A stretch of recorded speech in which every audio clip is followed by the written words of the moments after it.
What's up, people? I'm Shaggy, the opinionated hippie. Got some more live Neil Young for you as we dive as deep into this catalog as we possibly can go. This is Archives Performance Series Release 3.5 Young Shakespeare. Why is this 3.5? Well, Archive Performance Series release number 3 was live at Massey Hall, which was from a show 3 days earlier that appears in its complete form, which was about just short of like 80 minutes, like 70, 75 minutes, right? Just over an hour. I think that's the length of it. This is 3.5 because this is another 71 show from 3 days after the complete Live at Massey Hall show. Only this is just 50 minutes of songs. So we're missing approximately 20 minutes. The songs are in a completely different order than as they appear in the show. The Live at Massey Hall show release from all set lists that I've seen is the exact order of the set list. This show from 3 days later, there was an early show, a late show. Both set lists are the same. I think maybe there's a song or two in like the back half of them. But for the most part, the set list at these shows, this is a show from Connecticut at the Shakespeare Theater, hence Stratford, Connecticut, hence why it's Young Shakespeare, Neil Young Shakespeare Theater. Great title. But it's not a complete show, nor is it in the order of the songs. The opening Tell Me Why was the second song performed, but we don't get the first song, and then everything else is jumbled after that. There's 12 songs on this release. All 11 of them appear in versions from that show on the Live at Massey Hall. The only thing that does not appear on Live at Massey Hall is the closing Sugar Mountain, which in the actual shows, he played it at both of the Connecticut shows. It was like right in the middle of the set. Here he drops it at the end. So a lot of little differences. But the primary thing is this is live, acoustic, Neil Young, 1971, doing a bunch of unreleased material, handful of songs that had been released, a bunch of songs that had not been released on guitar and piano. And I think the cool thing, if you're a hardcore Neil fan, because if you're a casual fan, you probably want to go to Live at Massey Hall because it's a complete show. But if you really, really, really just really like listening to Neil, the cool thing about this is the fact that the songs are out of order and you get different pairings of songs throughout the show, things that might come later in the set or early, things that might come early in the set or late, things are back to back that maybe would not normally be back to back. And I don't know, it kind of sheds different light or makes songs have different vibes. Neil does some talking in here. He's talkative as he was in 71. Sugar Mountain is almost like deconstructed, like right in the middle of it. He's explaining the writing process and a verse and a lot of audience participation he's trying to get. So it's a fun Neil, but it's just, and it sounds great. Sounds great. Pretty much it's just you hear the guitar, you hear his voice, no harmonica. When the audience does kind of clap their hands and stomp their feet, you can hear that, but it in no way impedes your listening experience, the pleasure of listening to the sound. And it's just 12 really, really great Neil performances, as is almost always the case in this year. Yeah, what else? I think it was a lot of information. It came out in 2021, 50 minutes long, so we're missing about 20 minutes. But yeah, it's a fantastic listen. Opens up with Tell Me Why, which was the second song played. Beautiful, bouncy, perfect opener. Works great. Next, we get Old Man. We get a little brief tale about the old man who works on the ranch he bought. Playing is just so delicate, so perfect. Just, yeah, absolutely amazing. Next is Needle and the Damage Done. He's kind of talkative. And in this one, there's kind of a sad moment, to be honest, is he's talking about like, drug abuse and people ODing. He name drops Hendrix and Joplin and how he got inspired to like write this song. And when he's talking about people who like do drugs and OD, he says, there are people I know who do this, but they're not dead yet.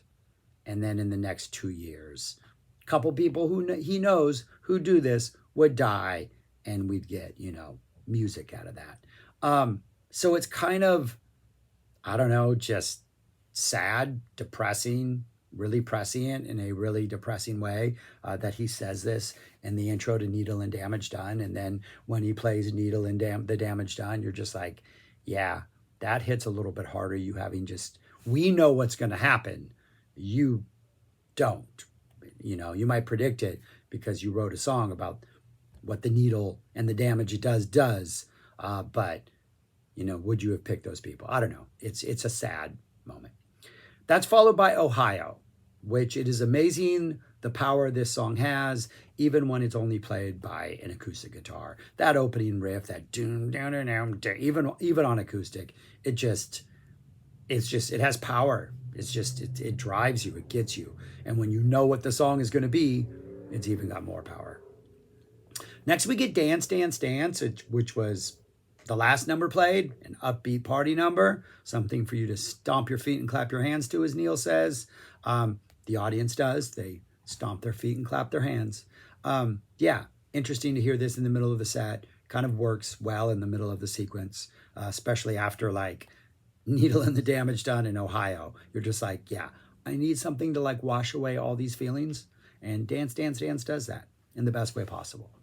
Then we get Cowgirl in the Sand, another one where I'm just like, what a song. Just, yeah, even with just a guitar, just an absolutely perfect song. Apparently when he wrote this, it was snowing outside, which, okay, I didn't want to know that. I don't know why. To me, Cowgirl in the Sand is a very West Coast California song, and maybe he was up in the mountains. Who knows? Probably in Canada being cold. But then it also makes sense because he goes, it was snowing outside, blah, blah, blah. I had a dream. And then he just plays this song. So apparently that was his dream while up in Toronto. But yeah, I don't know. I liked envisioning him writing it down like somewhere in LA.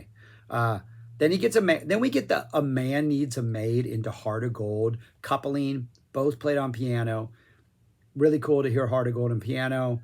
An odd pairing because A Man Needs a Maid is such a sort of over the top, almost dramatic, operatic, theatrical song. And then we get Heart of Gold, and that's just so like to the point, economical, just straightforward. It's an odd little pairing.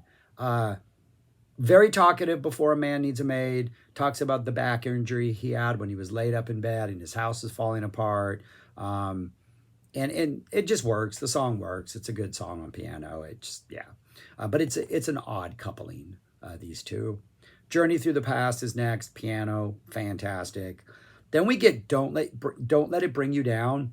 Really works after those two piano songs or the three piano songs. Just some urgent acoustic energy. Neil sounds bigger. It sounds like a bigger performance to a bigger room.